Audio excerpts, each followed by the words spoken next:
जय हिंद मेरे प्यारे साथियों। एक बार फिर से आप सभी का बहुत बहुत स्वागत है आपके अपने यूट्यूब चैनल पर। आज हम लोग साइंस का जो प्रैक्टिस सेट अभी हम लोग कर रहे हैं, इसका दूसरा सेट स्टार्ट करने वाले। तो चलिए स्टार्ट करते हैं बिना टाइम को वेस्ट किए हुए। तो यहाँ पे पहला क्वेश्चन आता है कि C2H4O का आणविक द्रव्यमान की गणना करें। इनका आणविक द्रव्यमान निकालने के लिए तो सबसे पहले आप सभी को यहाँ पे जो C2H40 है, आणविक द्रव्यमान क्या होता है कि जो परमाणु है वो परमाणु का जो द्रव्यमान है वो द्रव्यमान निकाल करके यहाँ पे क्या करना है, ऐड कर देना, वही आणविक द्रव्यमान कहलाता है। यहाँ पे आपको दे दिया गया है कि जो कार्बन है, कार्बन का जो परमाणु द्रव्यमान है वो 12.011 है और हाइड्रोजन का 1.001 है, ऑक्सीजन का 15.99999 है। तो आपको क्या करना है, जैसे यहाँ पे कार्बन का दो अणु दिया हुआ है, तो दो अणु है और कार्बन का एक अणु का जो मान है वो कितना है, 12.011। इसको क्या करेंगे, दो से मल्टीप्लाई कर देंगे। दो से मल्टीप्लाई करने के बाद अब यहाँ पे जैसे हाइड्रोजन हाइड्रोजन का कितना अणु है, चार अणु है। तो हाइड्रोजन का यहाँ पे परमाणु जो द्रव्यमान है वो दिया हुआ है 1.1008। इसको मल्टीप्लाई कर देंगे 4 से। उसके बाद यहाँ पे ऑक्सीजन जो 15.99999 है। तो और यहाँ पे ऑक्सीजन का जो परमाणु द्रव्यमान वो एक ही दिया हुआ, अगर एक दिया हुआ, एक को 15.999 से मल्टीप्लाई करेंगे तो इतना ही आएगा। अब क्या करना है, आपका ये जो तीनों द्रव्यमान है, ये तीनों द्रव्यमान को ऐड कर देना है। 032 और यहाँ पे हो जाएगा 15.999। जब इसको ऐड करते हैं तो 3 3 0 4 4 8 12 13 14 का 4 2 3 और एक 4, 14.053 ये आपका आंसर आ जाएगा। यहाँ देखिए महत्वपूर्ण तथ्य को देख लेते हैं। तो महत्वपूर्ण महत्वपूर्ण तथ्य में किसी यौगिक का आणविक द्रव्यमान उसके सभी घटक परमाणु के द्रव्यमान के योग होते हैं। गणना के लिए परमाणु संख्या को उसके भार से गुणा किया जाता है, जैसे कि अभी हम लोगों ने सॉल्व किया। नेक्स्ट क्वेश्चंस की ओर आगे बढ़ते हैं। तो नेक्स्ट क्वेश्चंस है कि 400 हर्ट्ज आवर्ती वाली तरंग की आवर्तकाल ज्ञात करना है। तो टाइम पीरियड निकालने के लिए बोला है। इसके लिए आप यहाँ पे देख सकते हैं कि जो टाइम निकालना है आवर्ती का, उसका फॉर्मूला होता है 1/f। एफ मतलब फ्रीक्वेंसी। एक को फ्रीक्वेंसी से डिवाइड करते हैं तो वो आवर्ती आवर्तकाल निकल करके आ जाता है। तो यहाँ पे एक को मल्टीप्लाई करेंगे 400 से तो आपका आंसर आ जाएगा सी 0.0025। आप डिवाइड कर लीजिएगा। नेक्स्ट क्वेश्चन की और हम लोग बढ़ते हैं। नेक्स्ट क्वेश्चन है कि झूले की गति किस प्रकार की गति होती है। तो झूले की गति की बात करें तो झूले की जो गति होती है वो दोलन गति होती है। झूला जो रहता है वो देखिएगा कि जब झूला रहता है वो आगे पीछे ऐसे डोलते रहता है। तो झूले की जो गति है वो एक दोलन गति होती है। जब कोई वस्तु अपने पथ को एक निश्चित मध्य बिंदु से इर्द गिर्द बार बार दोहराती है तो उस गति को दोलन गति कहते हैं। झूले के अलावा दीवार की घड़ी, पेंडुलम, गिटार की तार का जो कंपन भी इस प्रकार की श्रेणी में आता है। अब यहाँ पे देखिए एक होता है रेखीय गति। रेखीय गति क्या है कि एक जो एक सीधा पथ पे चलता है उसे रेखीय गति कहते हैं। रेखीय गति के एग्जाम्पल की बात करें तो रेखीय गति जैसे लिफ्ट, ऊपर जाना नीचे आना, ये रेखीय गति का एग्जाम्पल है। नेक्स्ट क्वेश्चन की ओर आगे बढ़ते हैं। अगला सवाल है प्रकाश संश्लेषण में कौन सा प्रकाश सबसे कम प्रभावशील होता है। तो यहाँ पे हम लोग क्लोरोफिल नीले और लाल प्रकाश का सबसे अधिक अवशोषित करता है। क्लोरोफिल जो पत्ते में होता है, प्रकाश संश्लेषण के लिए हमें क्या चाहिए, सनलाइट चाहिए, हाइड्रोजन चाहिए और इसके साथ साथ क्लोरोफिल चाहिए। क्लोरोफिल ये जो पत्ती में महसूस होता है, तो क्लोरोफिल में नीले और लाल प्रकाश का सबसे अधिक अवशोषण होता है, जबकि हरे प्रकाश का परिवर्तन परावर्तित कर देता है। यही कारण है कि पत्तियों में हम हरी दिखाई देती है और हरे प्रकाश में प्रकाश संश्लेषण की दर लगभग शून्य होती है। तो इसका राइट आंसर हो जाएगा हरा प्रकाश, option number B. Next question की ओर बढ़ते हैं। नेक्स्ट क्वेश्चन है, यदि यदि द्रव्यमान 30 किलोग्राम है और वेग दिया हुआ है 5 मीटर पर सेकंड, तो गतिज ऊर्जा ज्ञात करें। तो गतिज ऊर्जा, काइनेटिक एनर्जी की बात करें, काइनेटिक एनर्जी होता है हाफ एम वी स्क्वायर। तो बस इस फॉर्मूला में बिठा करके सॉल्व कर देना है। तो हाफ इंटू एम का जो मान दिया हुआ वो एम का मान 30 है, और वी स्क्वायर मतलब 5 इंटू 5, 25 को मल्टीप्लाई कर देंगे 15 से, 75, 15 बचे 75 का 5, 7 कैरी, 15 दूनी 30, और 30 और 7 37। अब यहाँ पे देखिए सब तो सेम है, तो यहाँ पे सॉल्व ना करते फिर भी चलता है, लेकिन अगर यहाँ पे बात है कैनेटिक ऊर्जा, ऊर्जा को किसमें नापते हैं, तो ऊर्जा को नापा जाता है जूल में। तो इसीलिए इसका आंसर ए राइट हो जाएगा। देखिए इसमें सॉल्व करने का तो नंबर का तो जरूरत ही नहीं, बस आपको अगर यूनिट याद है इसका, ऐसा ही यूनिट, तो वो ऑटोमेटिक आंसर आ जाएगा।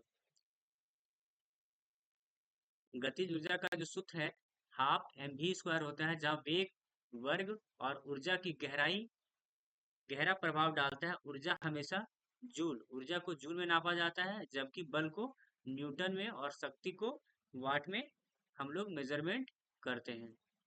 नेक्स्ट क्वेश्चंस की ओर आगे बढ़ते हैं। नेक्स्ट है, सफेद फास्फोरस को सुरक्षित रखने के लिए किसमें डुबोकर रखा जाता है। तो फास्फोरस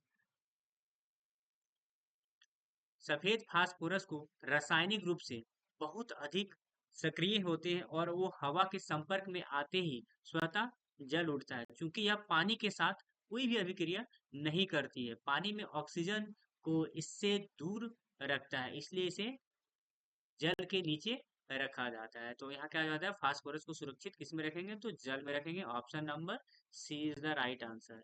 नेक्स्ट क्वेश्चन की ओर बढ़ते हैं।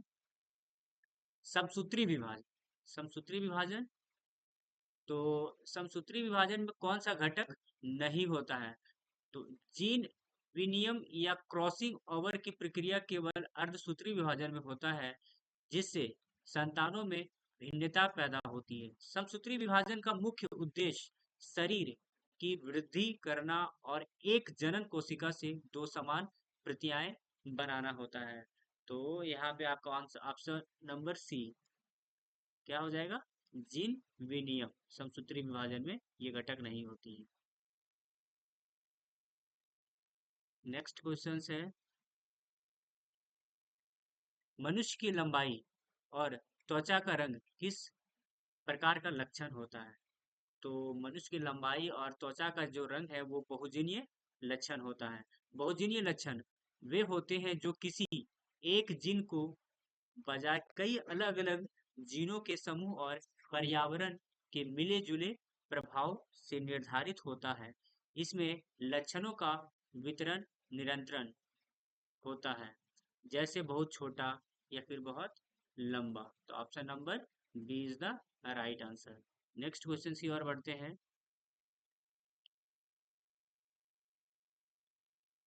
नेक्स्ट क्वेश्चन है, पौधे में लैंगिक जनन का मुख्य लाभ क्या होता है।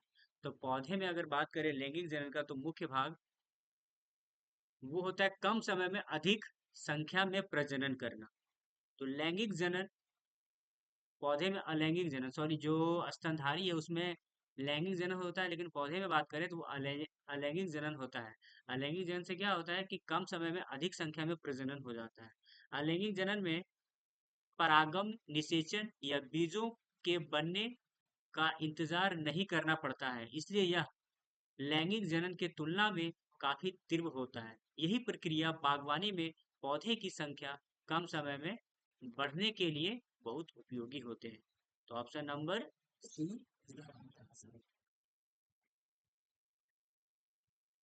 नेक्स्ट है कि साबुन की सफाई करने की कार्यविधि किसके समान है। तो साबुन की सफाई कार्य करने की जो विधि होती है वो तरल डिटर्जेंट के समान है। साबुन और डिटर्जेंट दोनों से मिसेल का निर्माण होता है, जिसका एक सिरा जलरागी और दूसरा सिरा जल विरागी होता है। यही संरचना पानी में घुलनशील तेल और गंदगी के कणों को घेर लेती है और उन्हें पानी के साथ बहा ले जाती है। तो option number is the right answer. Next है ध्वनि की तीव्रता किससे मापी जाती है? तो ध्वनि की तीव्रता की बात करें तो ध्वनि की तीव्रता हम लोग डेसिबल में नापते हैं। ध्वनि की तीव्रता को डेसिबल में मापी जाती है और यह एक ध्वनि के आयाम पर निर्भर करती है। 85 डेसिबल से अधिक की आवाज लंबे समय तक सुनने से कानों में सुनने की क्षमता अस्थायी रूप से खराब हो सकती है। इसीलिए हम लोग ज्यादा 85 डेसिबल से ज्यादा साउंड सुनने की अनुमति नहीं देती है। हर्ट्ज की बात करें तो हम लोग आवृत्ति को मापते हैं हर्ट्ज में। और यहाँ पे वॉट, तो ये पावर शक्ति का मात्रक है और ओम प्रतिरोध का मात्रक है। नेक्स्ट क्वेश्चन की ओर बढ़ते हैं।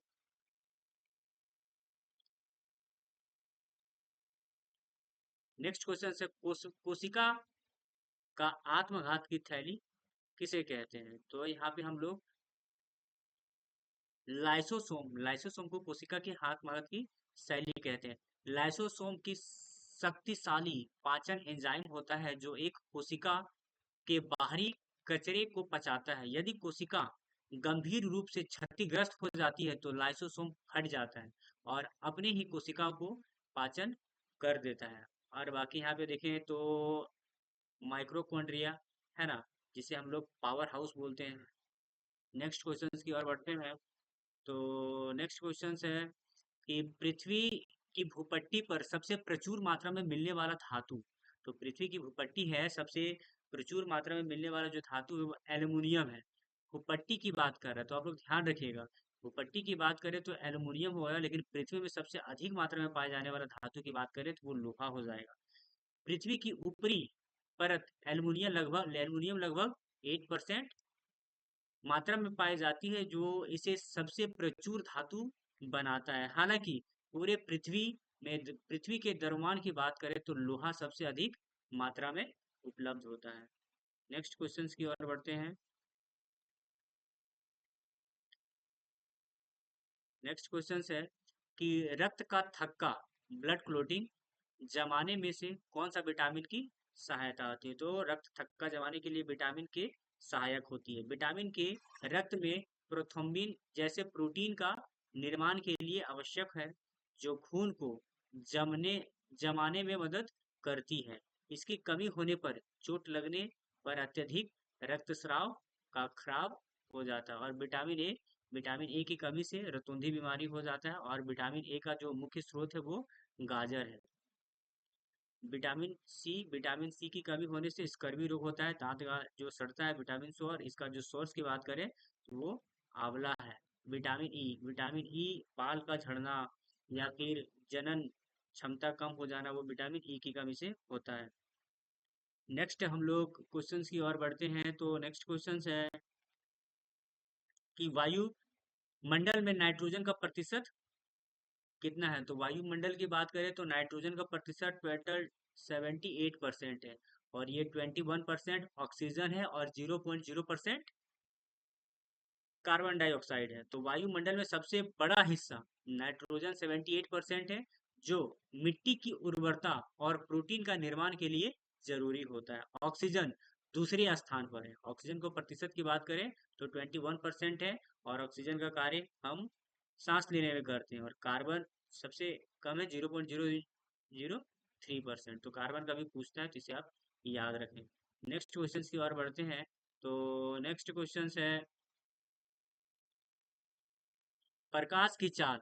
प्रकाश की चाल सबसे अधिक किस माध्यम में होती है? तो प्रकाश की चाल सबसे अधिक निर्वात में होती है।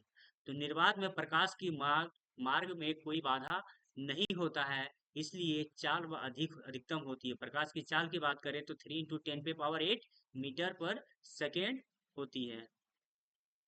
नेक्स्ट क्वेश्चंस की ओर बढ़ते हैं। तो नेक्स्ट क्वेश्चन है अ, आधुनिक आधुनिक अनुवांशिक का जनक किसे माना जाता है? आधुनिक अनुवांशिक का जनक की बात करें तो ग्रेगरी जॉन मेंडल को आधुनिक अनुवांशिक का जनक कहा जाता है। मेंडल ने मटर के पौधे पर अपनी प्रयोग के आधार पर वंशागति का मौलिक नियम प्रतिपादित किए थे। उन्होंने बताया था कि लक्ष्य कारकों के माध्यम से एक पीढ़ी से दूसरी पीढ़ी में जाते हैं। और चार्ल्स डार्विन की बात करें तो ये विकासवाद का सिद्धांत चार्ल्स डार्विन ने दिया था। और जेम्स वाटसन की बात करें तो ये डीएनए का जो डबल हेलिक्स मॉडल है वो जेम्स वाटसन ने दिया था। और अरस्तु अरस्तु जिसे जीव विज्ञान का पिता कहते हैं, और ये जो महान सिकंदर है वो सिकंदर के गुरु भी थे, अरस्तु। अगली सवाल की ओर बढ़ते हैं।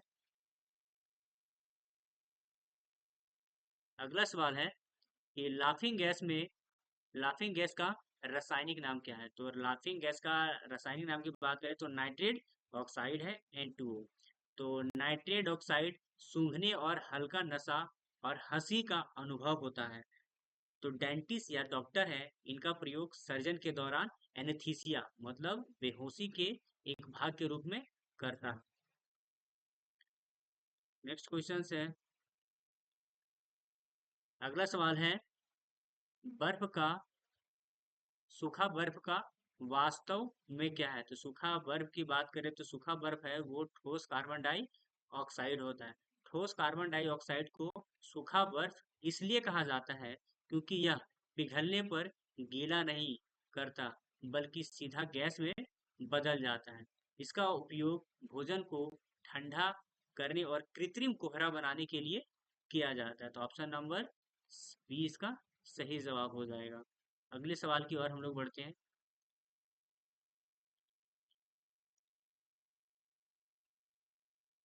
अगला सवाल है कि पीलिया रोग में शरीर का कौन सा अंग सबसे अधिक प्रभावित होता है? तो पीलिया रंग में प्रभावित होने वाला जो अंग है वो है यकृत, लीवर। तो यकृत जब रक्त से बिलिरुबिन नामक एक अवशिष्ट पदार्थ को बाहर नहीं निकाल पाता है तो वह रक्त में फैल जाता है। इससे त्वचा और आंख का रंग पीला दिखाई देने लगता है, जिसे पीलिया रोग कहते हैं। और हमारे शरीर का जो सबसे बड़ा ऑर्गन की बात करें तो ये यकृत ही है। और यकृत में विटामिन ए को संचित करके रखा जाता है। नेक्स्ट, अगला क्वेश्चन। अगला क्वेश्चन है, विद्युत धारा मापने के लिए किस यंत्र का प्रयोग करते हैं? तो विद्युत धारा मापने के लिए हम लोग अमीटर का प्रयोग करते हैं। अमीटर को विद्युत परिपथ में हमेशा श्रेणी क्रम में जोड़ा जाता है ताकि पूरे धारा उसमें से होकर के गुजर सके। इसकी एसआई मात्रक एम्पियर एम्पियर है, जो कि आवेश का प्रवाह की दर को बताता है। वोल्ट मीटर की बात करें तो विद्युत का जो विभवांतर है, विद्युत विभवांतर को हम लोग किस में नापते हैं? तो वोल्ट मीटर में नापते हैं। बैरोमीटर से हम लोग वायु मंडलीय जो दाब है को नापा जाता है। और थर्मामीटर से तापमान तापमान को नापते हैं। अगले सवाल की ओर बढ़ते हैं। तो नेक्स्ट क्वेश्चन है, अगला क्वेश्चन है, मास्टर ग्रंथि का नाम से किसे जाना जाता है? तो मास्टर ग्रंथि के नाम से पीयूष ग्रंथि को न जाना जाता है। पीयूष ग्रंथि को मास्टर ग्रंथि भी कहा जाता है। पीयूष ग्रंथि मस्तिष्क के आधार पर स्थित एक बहुत छोटी ग्रंथि है, लेकिन यह शरीर के लगभग सभी अन्य अतिस्राव ग्रंथियों को हार्मोन उत्पादन की नियंत्रण करता है। तो मास्टर ग्रंथि के नाम से पीयूष ग्रंथि को जाना जाता है। अगले सवाल की ओर बढ़ते हैं। तो अगला सवाल है, खाने वाले सोडा का रासायनिक नाम क्या है? तो खाने वाला सोडा का रासायनिक नाम है sodium bicarbonate, NaHCO3। Sodium bicarbonate को गर्म करने पर कार्बन डाइऑक्साइड गैस निकलता है, जो केक, ब्रेड को फुलाने में मदद करती है। इसका उपयोग पेट की अम्लता, एसिडिटी को दूर करने के लिए भी किया जाता है। ये खाने की सोडा की बात करें तो सोडियम बाइकार्बोनेट, और धोने की सोडा की बात करें तो सोडियम कार्बोनेट। अगला क्वेश्चन है,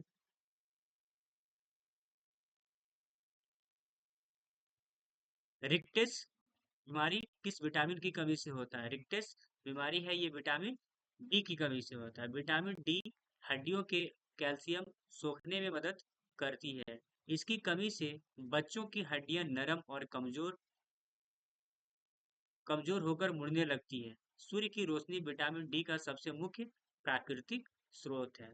विटामिन ए की बात करें तो विटामिन ए के बारे में अभी हम लोगों ने पढ़ा। विटामिन ए गाजर गाजर से प्राप्त होता है। विटामिन ए की कमी से रतौंधी बीमारी होती है। विटामिन बी ट्वेल्व आरबीसी लाल रक्त कण को बनाने में मदद करती है, विटामिन बी ट्वेल्व। और विटामिन सी की कमी से स्कर्वी रोग होता है, और ये आंवला इसका अच्छा स्रोत है।